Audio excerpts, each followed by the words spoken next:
You pulled a death card, and this is what it means in 5 minutes or less. This is the #1 guide on these cards, so subscribe if you like videos like this. I also make energy readings, tarot readings of different kinds, so check those out. Subscribe. Let's just get into it. Everything you need to know about the death card. Just like last time, this card is in the Major Arcana family. Pause the video if you want to check out more information there. I'm just going to put it on the screen here.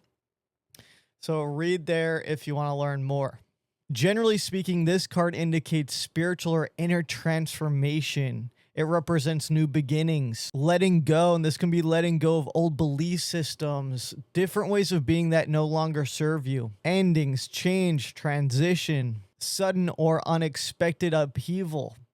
And let me add that this doesn't indicate physical death, and letting go can feel difficult or a little sudden. But trust that this leads to a new lease on life. It's like shedding old weight. So embrace the change. Don't resist this, because resisting it's going to make it harder. It's going to make it painful. So embrace it. In regards to love and relationships, if you're single, this card talks about how you're being asked to let go of old beliefs, behaviors, attitudes that are like no longer useful for you, okay? Embrace this transformation, as it's going to bring in new love into your life. If you are in a relationship, you and your partner may be clinging on to a relationship that is no longer there or is not working anymore. One or both of you guys may be clinging on to old patterns that are like stopping the momentum of the relationship. It's kind of like stopping it in place. Things will change whether you like it or not in this case. And remember, the theme here is resist or embrace. This is a big one. So this could mean time to walk away. It can indicate divorce. It also can just indicate the need for a big change. As like I said before, someone's holding on to old beliefs, old patterns that aren't working anymore. And in this case, the old issues may be deep-seated and painful. Therapists or relationship therapists could be helpful here. Ultimately, the question here is, do you want the relationship because you love the other person, or because you're scared to live life without them or without that comfort of the relationship? In regards to career, finances, money, the message here is not to get dependent on things that aren't working for you. It's going to feel bad. It'll feel bad.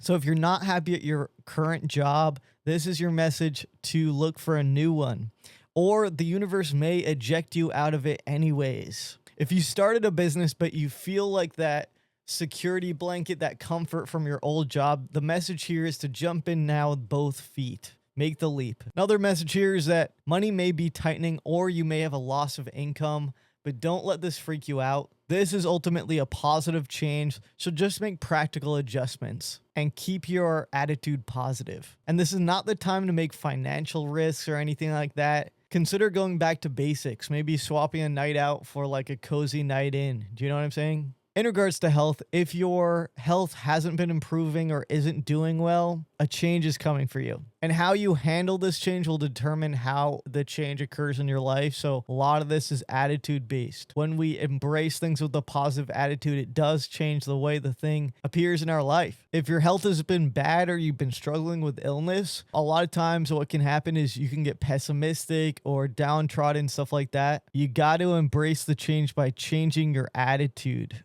Try to find something positive in every day, even if you feel ill. Try a different approach, try a different diet, try a different holistic therapy or something. Try energy healing. There's tons of stuff you could try. You got to approach it with a new attitude, though.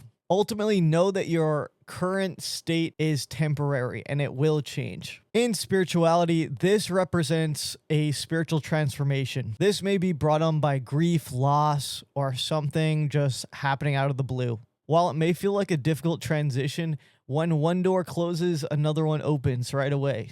And this is a time right now where you can deeply connect with your higher power, and this is going to be really powerful. You'll be dropping into and discovering kind of a new depth of your spirituality, your embodiment of your spirit. This is something that you've never experienced before. So like I said, embrace that change. At the end of these videos, I like to go over zodiac signs, elements, numerology, planets, any other miscellaneous stuff like that associated with the card. The numerology for this card is 13, represents transformation, change, necessary endings, being pragmatic, independent. The planet associated with the death card is Pluto. Pluto represents transformation and regeneration. The element of this card is water, and the zodiac sign is associated with Scorpio. And Scorpio represents endings and new beginnings. And lastly, the yes or no answer. This is ultimately a yes. If you're asking a question, this is a yes card. And like I said, it's about embracing change. Embrace it and it's a yes. Because even when we're asking for a good thing in our life and something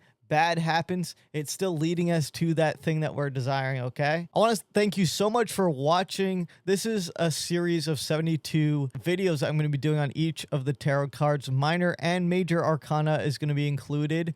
So please like, comment, subscribe if you like videos like this. I have my links and everything you need to know down below if you want to get readings and stuff like that. Ultra rare ones. I don't do those often, so check those out. Anything else you want to know, throw it down in the comments. Any questions? Thank you guys so much for watching. I love you guys so much. I'll see you in the next one.